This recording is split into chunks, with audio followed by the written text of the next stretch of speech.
একটা গরিব ছেলে এক বিলিনিয়ারের কাছে গিয়ে বলছে যে একদিন আমি তোমার মতন বড়লোক হব।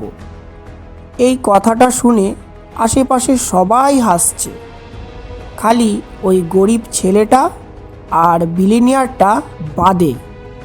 কারণ কোনো জিনিসের শুরু একটা ভাবনা থেকেই হয়। তুমি কেমন আছো, কোথায় আছো, এগুলো কোনো ম্যাটার করে না। তুমি এখন কি ভাবছো সেটাই হলো মেন।